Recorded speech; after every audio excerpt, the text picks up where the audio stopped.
오늘 불법 정치자금 수수 혐의의 김용전 부원장 두 번째 재판이 있었습니다.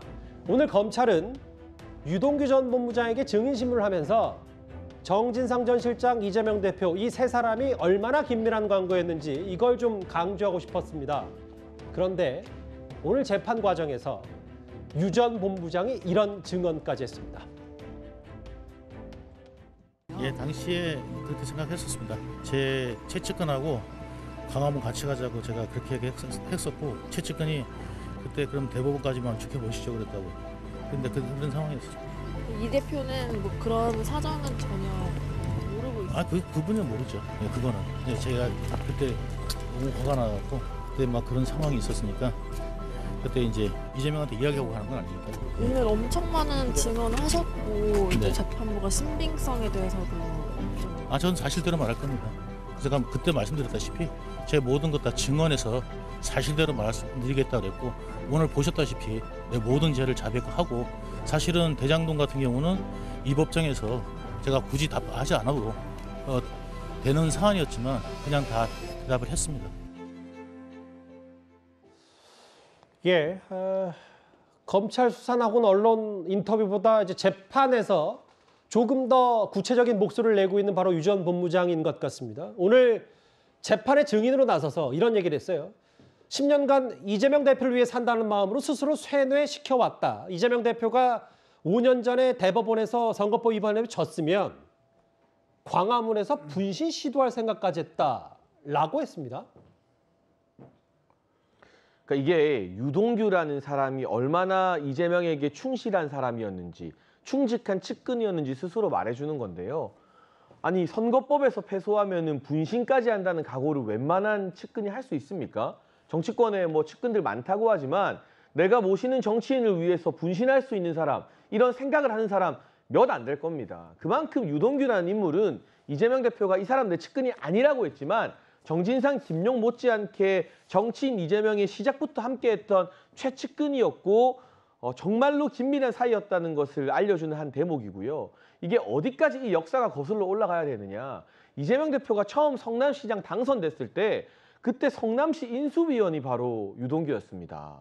그러니까 이재명 대표의 첫 정치 역정에서부터 함께했던 원년 멤버라는 것인데, 문제는 그렇게 분신까지 할 각오를 품었던 최측근 유동규가 마음을 돌린 계기가 무엇이냐. 뭐 이제 뒤에도 나오겠지만 이재명 대표 측에서 유동규라는 인물에게 그야말로 한을 심어둔 거죠. 그 한 때문에 유동규가 결국 변심을 했고, 그로부터 쏟아지는 진술들을 이재명 대표가 감당하기가 힘들어 보인다. 왜냐하면 유동규는 이미 너무 많은 것을 알고 있기 때문에 유동규가 유튜브를 통해서 하는 말이건 언론을 통해서 하는 말이건 재판장에 나와서 하는 말이건 그 진술 신빙성들이 하나하나 다 상당해 보여서요. 이 쌍방울 김성태 전 회장의 입도 이재명 대표에게는 아킬레스건이 되겠지만 유동규, 한 맺힌 유동규의 어떤 이 진실 고백도 이재명 대표 입장에서는 막기 버거워 보입니다. 이건 일단 법정 증언이고 일방적인 개인의 주장이긴 합니다만, 만약에 의미를 좀 더 찾자면 이런 것 같거든요. 이재명 대표는 유동규 전 본부장이 측근이 아니라고 했고, 그런데 유 전 본부장은 본인은 분신까지 시도할 생각까지 했다. 그러면 뭐 대장동 일당과의 유착, 뭐 돈이 전달될 과정, 정진상, 이재명 대표 혹은 뭐 김용 전 부원장, 유동규 전 본부장까지 보통 사이가 아니다, 뭐 이런 걸 좀 강조하고 싶었던 것 같아요. 그러니까 저는 뭐 이 대장동 사건을 뭐 몇 년 동안 이렇게 꾸준히 봐오면서 점점 이렇게 좀 섬뜩하고 좀 이게 무섭다는 느낌들이 솔직히 많이 듭니다. 왜냐하면 이 보통 이런 사건들 같은 경우에 지금 보면요, 대장동 사건 관련해서 두 분이 일단 극단적인 선택을 했고, 지금 유동규 씨도 오늘 진술을 보면 굉장히 뭐라 그럴까, 이게 어떤 그의 감정이나 또 어떤 이런 것들에 좀 모르겠지만 이 분신 이야기까지 지금 나온 걸 보면, 야, 이거 참 이 도대체 어떤 관계길래 이분들이 도대체 이런 결단을 내릴까라는 참 그런 의구심도 많이 들어요. 왜냐하면 이런 생각하기가 보통 쉽지가 않습니다. 그러니까 아마 유동규 씨 입장에서는 본인이 정말 이재명 대표를 위해서 본인이 몸을 바칠까지 각오를 했었는데도 불구하고 이재명 대표는 나 측근 아니다라는 데 대한 배신감, 뭐 이런 것 때문에 이제 본인이 진술한다는 데 대한 이제 그 과정들을 아마 이제 구체적으로 설명하고 있는 것 같아요.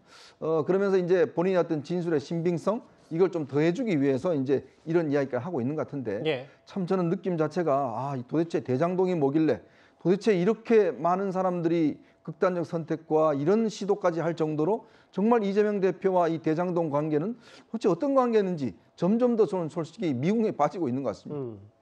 본인이 그만큼 이 대표 충신이었다라는 걸 강조하고 싶었던 것 같은데요. 이렇게 이재명 대표를 위해서 분신까지 할 수 있다고 했던 유 전 본부장. 그런데 변심한 이유, 마음을 바꾼 이유는 뭔지 좀 더 궁금합니다. 본인은 이것 때문에 마음을 바꿨다 이렇게 말을 했습니다. 지금 현재 2명의 변호사가 있는데 유동규 씨를 접견하려고 하는데 접견이 안 돼요. 심지어 금요일에는 구치소까지 가는데 헛걸음을 쳤습니다. 예약이 돼 있었는데 검사가 검사실로 불러서 접견을 못했어요. 변호인과의 접견을 막는 이 이상한 상태, 수감자를 불러서 뭔가 회유하고 협박하고 있는 거 아닌가? 전혀 아닙니다. 변호인 선임 과정은 오히려 검찰은 유동규를 회유하려는 과정으로 의심하고 있습니다. 회유 있었다는 얘기가 많은데 그거에 대해서 좀 말씀 좀 해주세요. 최소한 뭐에 회유도 되지는 않습니다. 검찰에서는 추가 잔여 사건에도 자꾸 끼어들려 한다 이런 취지로 이야기하고 있었어요. 다 해촉했습니다. 검찰도 당시에 그 변호인들이 유 전 본부장 좀 회유하려고 했던 거 아니냐. 아까 송경호 서울중앙지검장 발언도 들었거든요. 이재명 대표에 대한 의구심이 들었던 게 바로 이른바 가짜 변호사 의혹. 도무지 나를 생각해서 행동했던 것으로 보기 힘들었고 마음을 바꿔 진술하기를 결심했다. 이 이유를 유 전 본부장이 됐습니다. 그러니까 뭐 저 이유 하나만은 아니겠죠. 여러 차례 알려진 것처럼 첫째 이제 이재명 대표가 김문기 처장을 모른다 했을 때 배신감을 느꼈다는 것이고 유동규 본부장은 내 측근이 아니다. 뭐 김용 정진상 정도는 되어야 측근이다. 뭐 그럴 때 또 한 번 아마 그런 배신감을 느꼈을 것이고 또 얘기한 게 바로 저런 부분인 거죠. 변호사를 본인이 선임하지도 않았는데 본인을 접견하면서 그것이 뭐 본인을 변호하려는 것이 아니고 유동규 본부장이 어떤 일을 어느 정도까지 알고 있고 어떤 것을 진술하려고 하는지 그런 것을 뭐 탐색하려는 거 아니겠다 이렇게 봤다는 거죠. 예. 바로 그런 변호사들이 이제 좀 전에 얘기해 본 그 김의겸 의원과 연락을 하면서 김의겸 의원에게 그렇게 뭐 검찰이 유동규 본부장을 뭐 회유하려고 한다 이런 식의 어떤 그 얘기를 줘서 바로 국회에서 질의하도록 하는 예. 그런 걸 보면서 결정적으로 마음을 바꿨다는 거죠. 예. 물론 이제 뭐 이재명 대표 측에서는 유동규 본부장의 증언의 신빙성을 탄핵하려고 할 겁니다. 그러나 유동규 본부장으로서는 다른 사람에게 들은 게 아니고 본인이 직접 경험한 사실을 진술하는 것이고요. 또 두 번째는 육하원칙에 근거해서 분명한 기억에 입각해서 그 기록에 입각해서 진술하는 것이고 또 그 진술이 일관됐을 때 검찰과 재판정에서 하는 진술이 일관됐을 때 그 증언의 신빙성은 상당히 높다고 할 수 있거든요. 그렇기 때문에 뭐 유동규 본부장의 증언은 상당히 파괴력이 있을 것 같다는 생각이 듭니다. 이른바 가짜 변호사 의혹도 좀 눈여겨봐야 된다 이 말씀하신 그렇습니다. 거죠. 네. 유 전 본부장 얘기는 이렇습니다. 그러니까 윗선에서 보내온 변호사들이다. 그래서 2021년 말 캠프 쪽에서 왔다 위에서 보냈다라고 김모 변호사가 얘기했고 또 하나 전모 변호사는 유 전 본부장 구속 만료 앞두고 풀려나기 직전에 그분이 보내서 왔다. 승률이 높다고 했는데 다음 화면도 이어서 볼까요? 유 전 본부장의 생각은 정보와 상황만 캐물었고 이재명 대표와 대장동 관련 무슨 일이 생기거나 하면 접견이 왔다. 구속 만료 앞두고 본인 석방되기 전에 조사받고 있는데 전화 끝나고 오라고 했더니 안 들여다보내준다고 화를 냈다. 이게 오늘 이런 증언들을 좀 했어요. 윗선이 보낸 변호사들. 근데 어찌됐건 이 두 명의 변호사, 유 전 본부장이 윗선이라고 말하는 이 두 명의 변호사와 김의겸 의원이 통화한 건 사실인 모양이죠. 그러니까 뭐 캠프에서 보냈다라고 지금 뭐 2021년 말이니까 이제 대선 즈음에서 이제 있었던 일이니까요. 그때 캠프에서 보냈다라고 하니까 이제 사실상 당에서 이제 보낸 거나 마찬가지죠.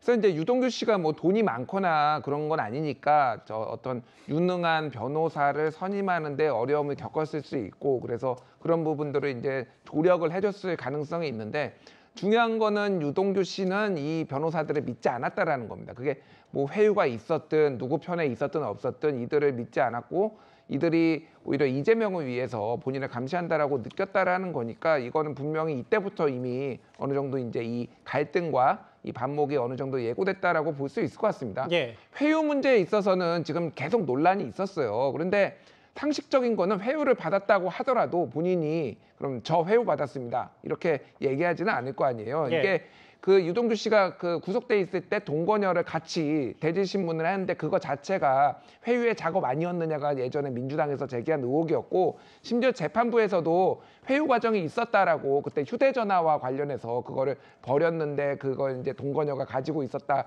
그 과정에서 이제 회유가 있었던 거 아니냐 이렇게 검찰에 이제 재판부가 물어본 재판 과정에서 있었거든요. 그래서 완벽하게 해소될 수는 없는데 중요한 거는 회유가 됐든 안 됐든 사실관계가 맞느냐 안 맞느냐가 중요한 것 같습니다. 지금은 뭐 회유가 됐는지 여부가 뭐 결정적으로 이게 무슨 뭐 거짓 진술을 해서 가지고 그게 먹히지 않는 이상 그게 뭐 결정적으로 뭐 이게 재판에 뒤집거나 그럴 문제는 아닌 것 같습니다. 다시 한번 이건 재판 과정에서 유 전 본부장의 일단 주장이고 뭐 당연히 재판부가 판단하겠고 신중하게 접근하게 됐죠. 다만 그 계속 나오는 천화동인 1호 428억 지분 뭐 나눠 갖는 이거에 대해서 오늘 나라를 먹자라고까지 말했다. 당선되기 전에 정진상 전 지장이 술 마시다가 뭐 이런 얘기까지 해서 유 전 본부장이 전혀 이 김만배 씨의 지분 절반 당시 그게 이재명 시장 측 거다. 이 진술은 굽히지 않는 것 같아요.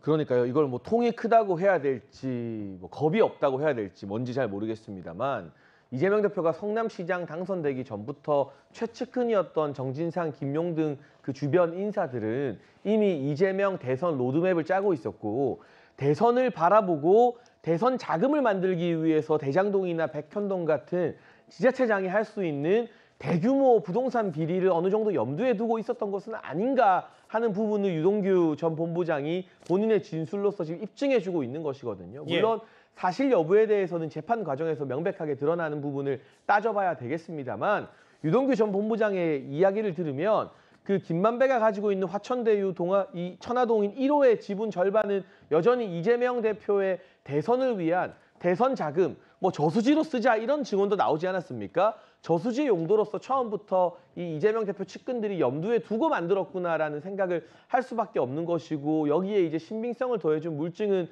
이 수사 과정, 재판 과정에서 검찰이 더 확보해야 할 텐데요. 저는 이 변호사를 보낸 것부터 시작해서 유동규라는 한때의 최측근에게 이재명 대표나 그 주변이 이렇게 모질게 대해서 한을 품게 만든 것을 보면서 이게 유동규만의 문제가 아니라 개인의 문제가 아니라 돌아가신 고 김문기 전 처장이나 이재명 대표 관련 사건으로 참 안타깝게 돌아가신 분들이 적지 않은데 그분들의 가족들, 유가족분들이 이재명 대표를 보면서 과연 어떤 심경일까. 그래도 한때나마 이재명 대표 도와서 그 밑에서 함께했던 사람들에게 이렇게 한품께 모질게 해도 되는 것인가. 정치의 영역이나 사법의 영역을 떠나서 이건 인간으로서의 도리가 좀 아닌 것 같다는 생각이 많이 듭니다. 그 대장동 개발 사업의 수익 중에 그 한 뭐 400억 정도를 약정한 거다. 당시 이재명 시장 측이 가져가는 건 맞다. 그걸 이 시장에게도 보고했다는 게 유 전 본부장 주장이고 다음 자막도 있나요? 아까 이게 이재명 대통령 만드는 데 쓰라고 했다. 다시 한번 이 주장을 유 전 본부장 굽히지 않았는데 다만 다시 한번 말씀드리지만 이거 재판 과정에서 그 유동규 전 본부장의 일방적인 주장일 수 있고요. 아직 김만배 씨가 입을 열지 않은 상태이기 때문에 이 부분은 이제 재판 과정에서 여러 법리 다툼이 있을 겁니다. 오늘 김용 전 부원장의 두 번째 재판 얘기 만나봤습니다. 다음 주제는 민주당 안으로 좀 더 들어가 보겠습니다.